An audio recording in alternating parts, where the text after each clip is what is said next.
para poder recibir lo que tengo para darle en los minutos siguientes. Hemos estado hablando de oportunidad. Diga conmigo oportunidad.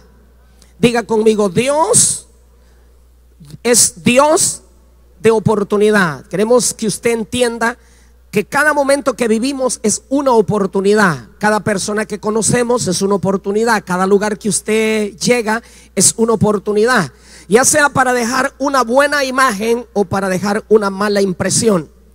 Así que es importante que usted sepa que cada momento que usted tiene es una oportunidad.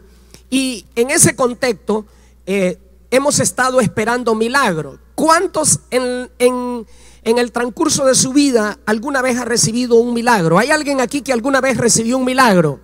Por aquí no muchos. Y por aquí hay ahora alguien que algún momento ha recibido un milagro. Todos en algún momento hemos recibido algún milagro. Y todos estamos esperando algún milagro. ¿Cuántos están esperando que Dios haga algún milagro en su vida? Te aseguro que si no lo necesitas ahora, va a haber un día que lo vas a necesitar y lo vas a pedir. Y hoy lo que quiero dejar en tu corazón es una interrogante que la hemos llamado: después del milagro, ¿qué? ¿Qué va a pasar después del milagro? ¿Qué va a ocurrir después que Dios haga el milagro? ¿Cómo vas a actuar después que Dios haga el milagro en tu vida?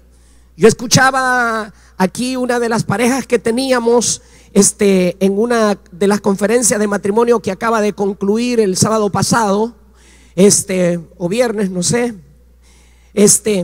que estuvo la hermana en la cárcel y pedía salir de la cárcel.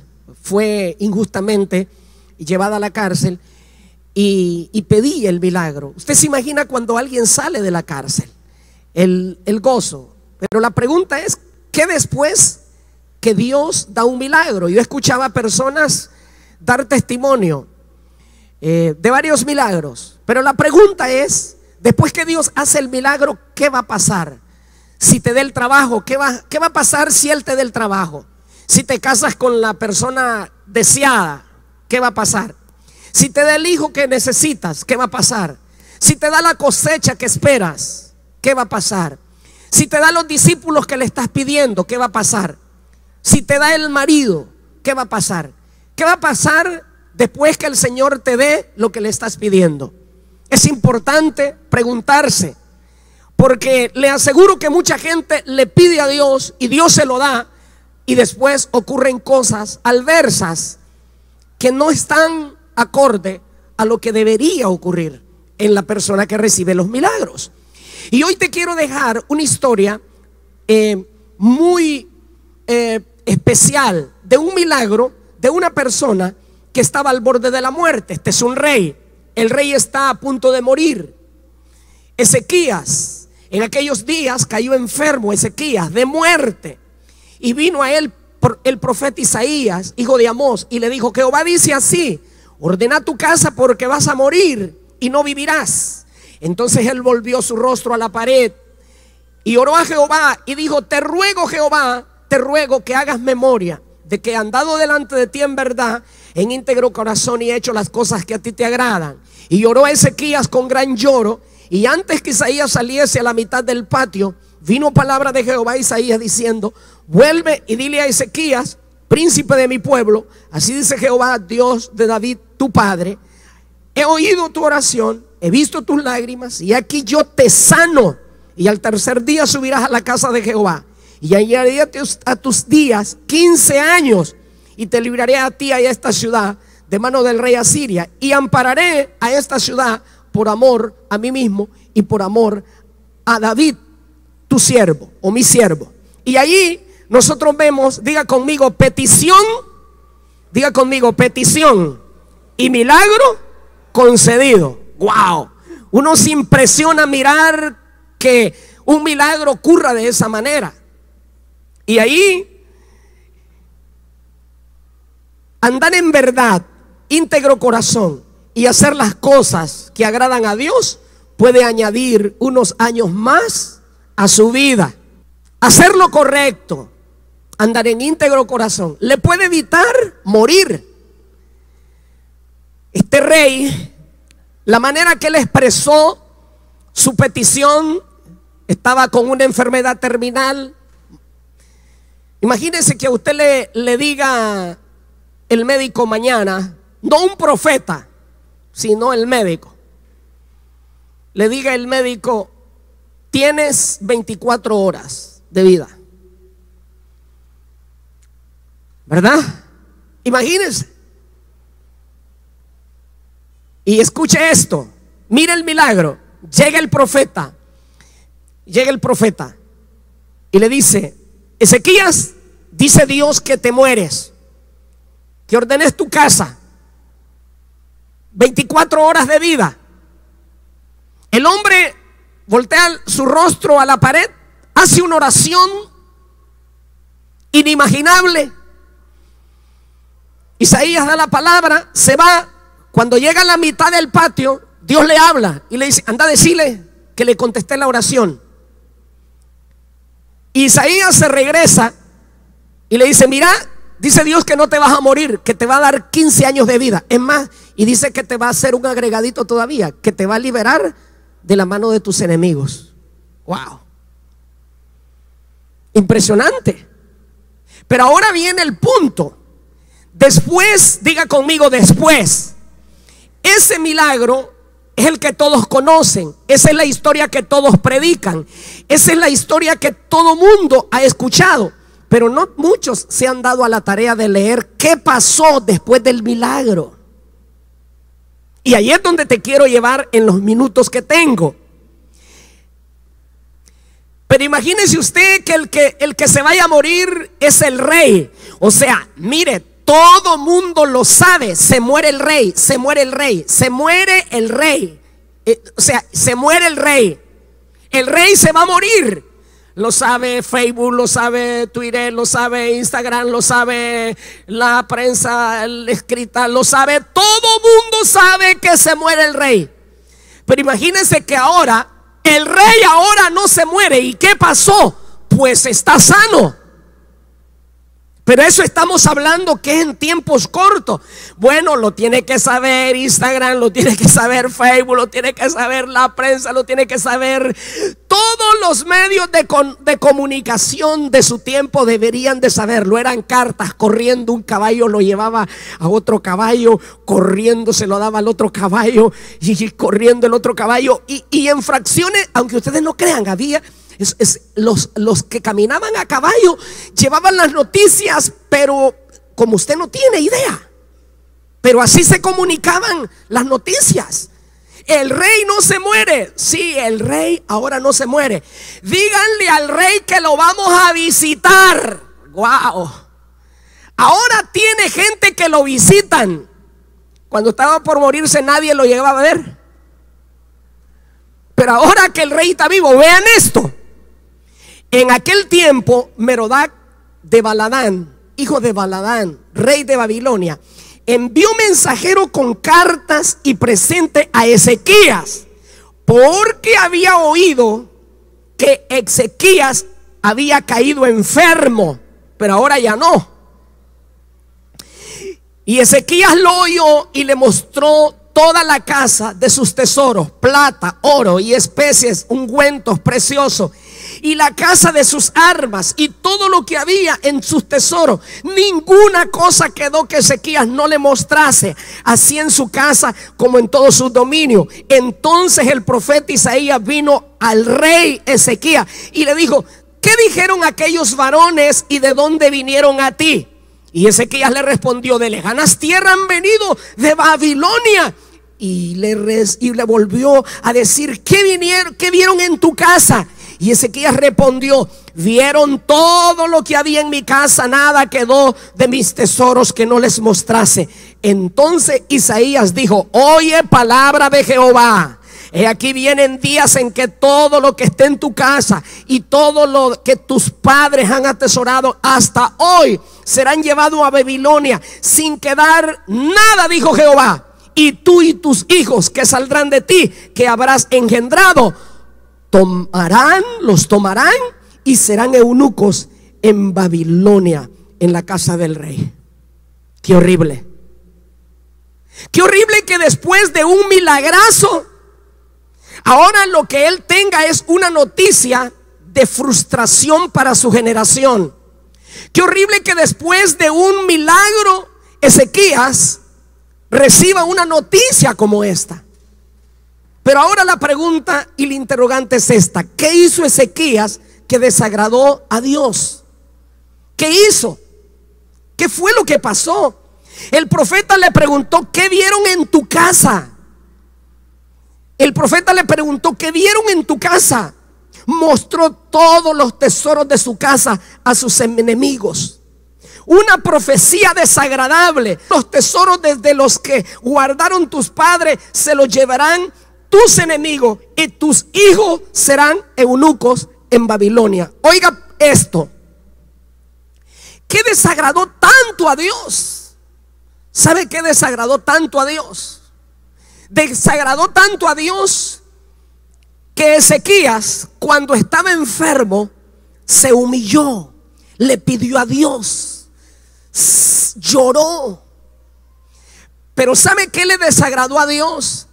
Que cuando llegaron sus disque amigos, nunca mencionó el milagro. Nunca mencionó el milagro. Les mostró todo, les mostró tesoro, les mostró armas, les mostró el ejército, les mostró la casa grande que tenía, les mostró todos sus logros. Pero nunca tuvo el hombre la capacidad de poderse acordar que era más importante el milagro que había recibido. El milagro que había recibido, que era un milagro con una enfermedad terminal. Él tenía una llaga incurable en su pie.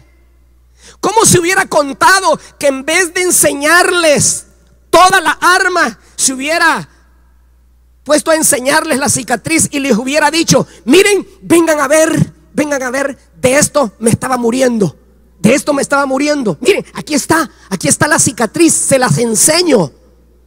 Así estaba. Pero ¿cómo te sanaste? Pues el profeta, hice una oración. El profeta me dijo que me daba 15 años el Señor, y me mandó que me pusiera hojas de higo. No te creo, aunque no lo crea.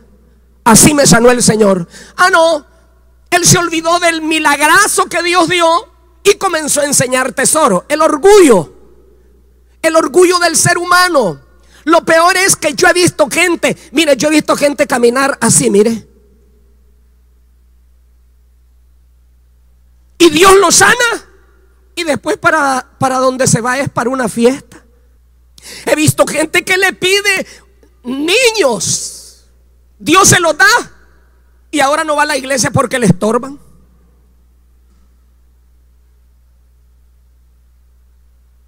Yo he visto gente que le pide un trabajo al Señor, el Señor se lo da, y ahora no le sirve al Señor porque está muy ocupado.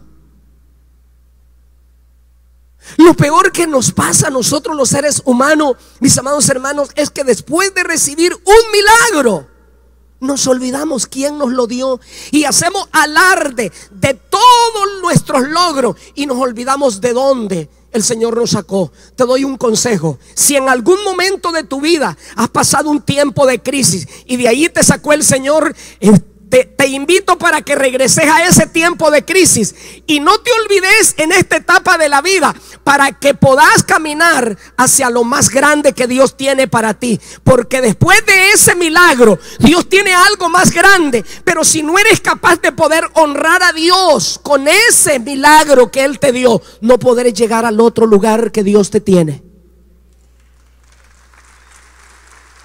No vas a llegar. No vas a poder. ¿Sabe? El peligro más grande después de recibir un milagro es no tener un corazón como agradecido. Ese es el peligro más grande.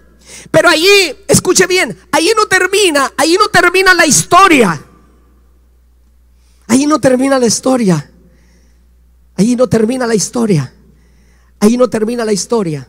Mire la respuesta.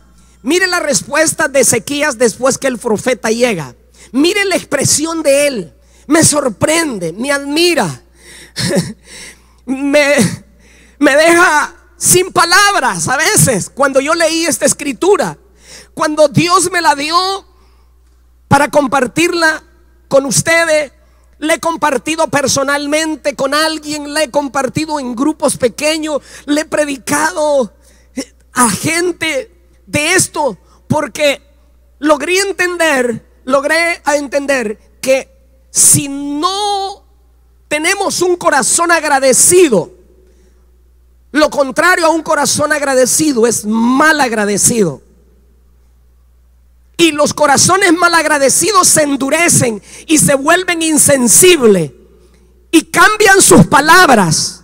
Después de tener palabras bonitas, palabras honorables, lo que tienen es palabras feas.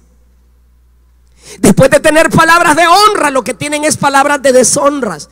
Mire lo que dijo Ezequías cuando el profeta le habló. Entonces Ezequías dijo a Isaías: la palabra de Jehová que has hablado es como. ¿Cómo dijo? ¡Qué bárbaro! ¿Cómo va a decir que esa palabra es buena? Pero ¿cómo va a decir que es buena? Pero ¿por qué no dijo que era buena cuando se estaba muriendo? ¿Por qué cuando Dios le dijo: Ezequías, mira, ordena tu casa porque tenés 24 horas para empacar y jalá? ¿Por qué cuando Dios le dio esa palabra no le dijo a Dios: Dios, esa palabra que tienes es buena? Pero ahora que Dios le dice que por la actitud incorrecta, haber abierto las puertas de su casa a sus enemigos, porque a quien le abrió puertas en su casa fue a sus enemigos. Los babilonios eran enemigos de Dios. Y usted tiene que tener cuidado a quien le abre las puertas de su casa, a quien deja entrar como amigo, con quien conversa, quien te aconseja. Tiene que tener cuidado quién es su amigo, a quién lo llama amigo, con quién comes, con quién bebes. Y sabe cómo justificó. ¿Sabe cómo justificó que la palabra que había hablado el profeta era buena? La justificó de esta manera. Dijo: ¿sabes qué? En realidad la palabra que habló Jehová a través de vos es buena. Al final voy a tener paz en mis días. ¿Cómo le vaya a mis generaciones? A mí me importa.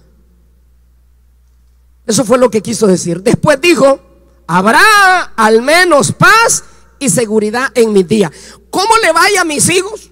Hay que vean cómo se la juegan. Y de ahí entonces nosotros tenemos padres, líderes, tenemos gerentes de empresa, tenemos empleados, tenemos líderes de una iglesia, que qué pase con la generación que viene no les interesa. Y si a ti no te interesa qué va a pasar con tu hijo, en qué casa va a vivir, qué empresa le vas a heredar, qué testimonio le vas a heredar, si a ti no te interesa, si a nosotros como casa no nos interesa como iglesia, ¿cómo van a gastar las próximas generaciones en esta casa? Seremos egoístas. Seremos egoístas. Y eso que te estoy mencionando no es lo que Dios desea. Eso no es lo que Dios quiere. ¿Sabe? Cuando yo leí esa palabra, yo dije: ¿cómo puede ser que el hombre que se humilló a Dios ahora no le interesa? ¿Cómo puede ser que el hombre que le pidió a Dios llorando, acaso no era correcto que hiciera una oración diferente, diciéndole: Señor, el que pequé fue yo, el que me equivoqué fui yo, no castigues a mis próximas generaciones? Miren, voy a decirle esto. Estoy seguro de esto. Muchos de ustedes, si el Señor se los llevara esta noche, no va a pasar, no va a pasar.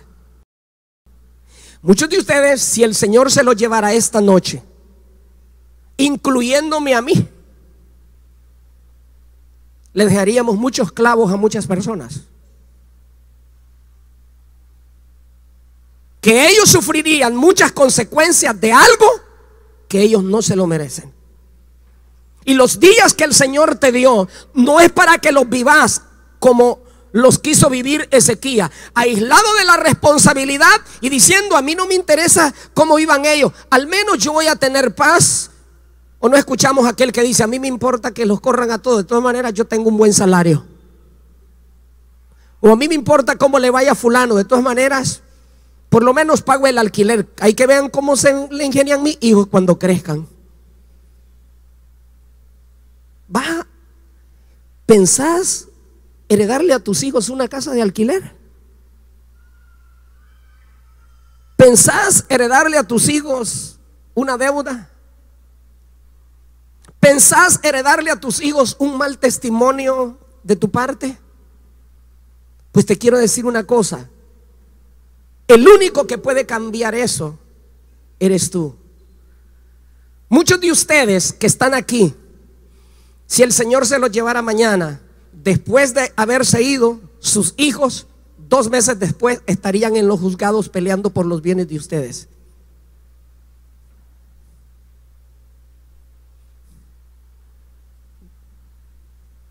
Dale la ofrenda que le vas a dar al Señor antes que te vayas y repartir lo que tenés a tus hijos.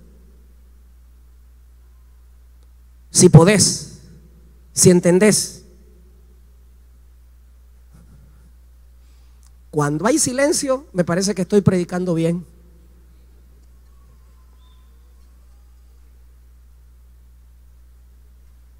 Ezequías es un ejemplo a seguir solo cuando tenía el corazón correcto. Ezequías no es el ejemplo a seguir en el momento que recibió el milagro. Después no le interesó nada, prosperó en salud, prosperó económicamente, y cuando llegó el momento de honrar a Dios, ya no tuvo bocas para adorar a Dios ni humillarse, y heredó a su generación una maldición de esclavitud.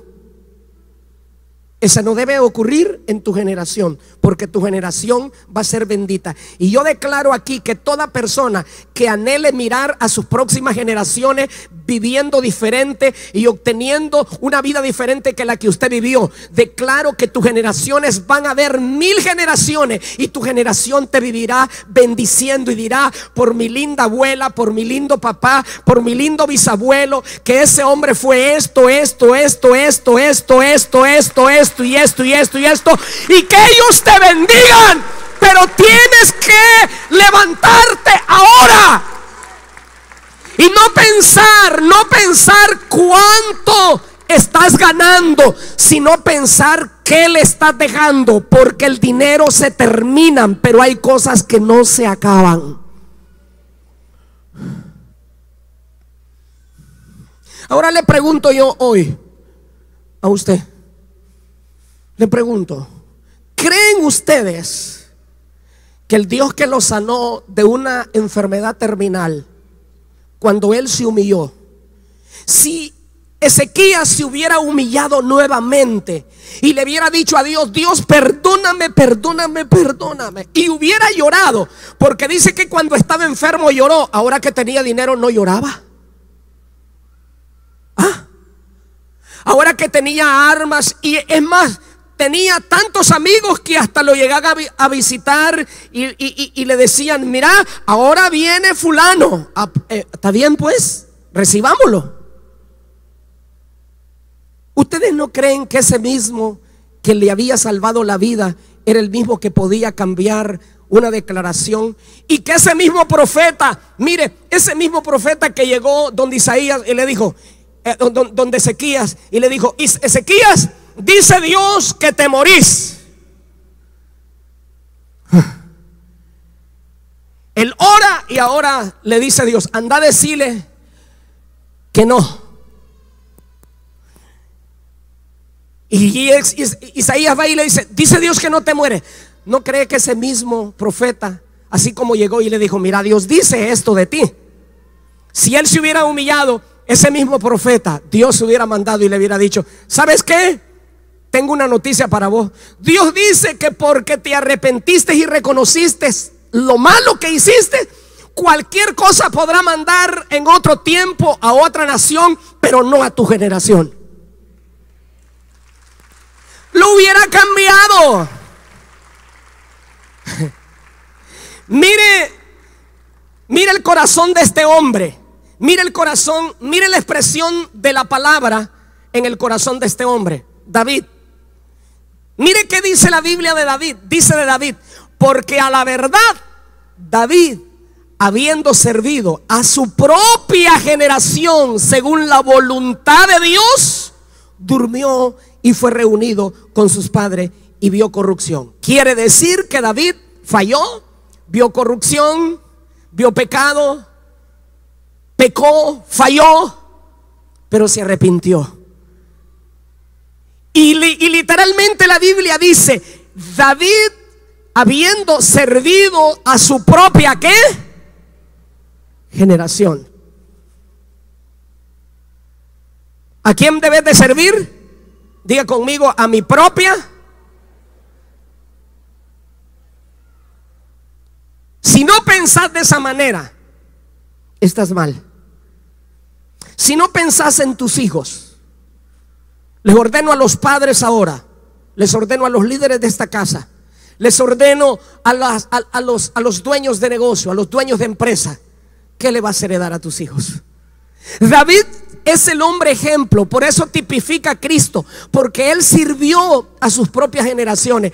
A él no le interesaba tanto qué se hiciera con él, a él le interesaba qué pasaría con su generación. Abraham, ¿sabe por qué es llamado el amigo de Dios? Porque a él interesó su propia generación. Una vez Abraham estaba ofrendando a Dios y Abraham le dijo a Dios: Dios, ¿sabes qué? Yo necesito saber qué va a pasar con mi generación. Y Abraham fue el único de los tantos hombres que Dios le presentó una historia de todo lo que iba a ocurrir en sus generaciones. Se lo puede leer en el libro de Génesis. David, él era una persona que no tenía problemas. Prepara todo para construir el templo del Señor. Tiene todo preparado. Y cuando ya tiene todo preparado, un día Dios aparece y le dice: mira, David, mira, tengo una decisión. Ya no me vas a construir vos el templo, lo va a construir tu hijo Salomón. Y David no dice: pues ya no ofrendo. ¿Alguien entiende? Y David no dice: pues si no lo hago yo, ya no ofrendo. No, David dijo: bien. Y David deja preparado todo para que su hijo Salomón construya el templo. Eso se llama trabajar para las generaciones. Diga conmigo: trabajar para que la generación que viene disfrute de mi trabajo. Ah, no, pero hay muchos que dicen: si yo sufrí, que sufra él también. ¿Qué clase de onda? Que sepa lo que es sufrir porque yo sufrí. No, yo digo al contrario. Lo que yo viví y lo que yo pasé, mis hijos no lo deben de pasar.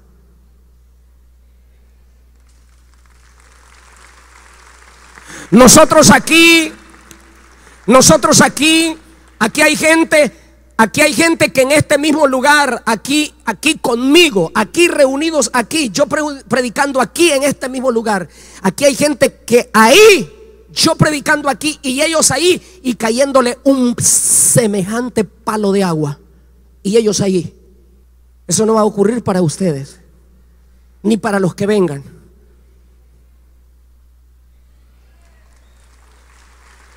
Pero ahora yo le pregunto: ¿cuántos de ustedes saben que la construcción de esta casa es un milagro? Por aquí no saben mucho. ¿Cuántos saben que es un milagro? 20%. No estuviste, por eso no lo ves. ¿Cuántos saben que esta casa es un milagro? ¿Y ahora qué? ¿Y ahora qué? ¿Solo vamos a decir que es un milagro? Tenemos que ser responsables porque aquí hay cosas por resolver, situaciones por resolver. Y como casa, yo y usted somos responsables de resolver todavía todas las cosas que deben de haber aquí en esta casa. Si alguien se siente de esta casa y que es padre de generaciones, debe de entender que aquí hubo un milagro, pero que aquí no está todo, que Dios va a prosperar a aquellos que tienen la mentalidad correcta para continuar invirtiendo y haciendo todo lo que en esta casa se necesita. Y todo aquel papá que anhele mirar sus próximas generaciones, toda aquella mamá, y no importa si eres soltera o casada, pero todo padre que tenga el corazón correcto, Dios los va a requete bendecir y a darle abundancia para que sus hijos. Pero ahora les voy a dar un consejo a los hijos. Dios va a bendecir a sus padres, pero en el tiempo que Dios los bendiga, no sean malagradecidos. Como dije, no sean malagradecidos con el que prosperó a tu papá y con el que prosperó a tu mamá, porque muchos de ustedes es posible que lo hayan visto y hayan sabido de dónde Dios los levantó, pero algunos no saben todavía. Y no te desenfoques, porque Dios, Él dice que al que se humilla lo enaltece, y Él puede avergonzar al que se enorgullece. Y yo no quiero estar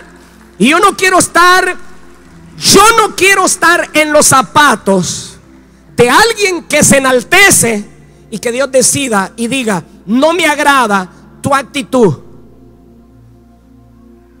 y voy a hacer esto. No quiero que salgas de este servicio acusado, pero quiero que salgas consciente que eres responsable de lo que le va a pasar a tu próxima generación.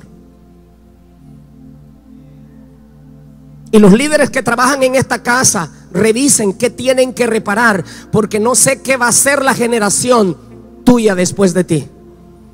No sé cómo van a ser tus discípulos. ¿Cómo ves a tus discípulos? ¿Cómo ves a tus generaciones?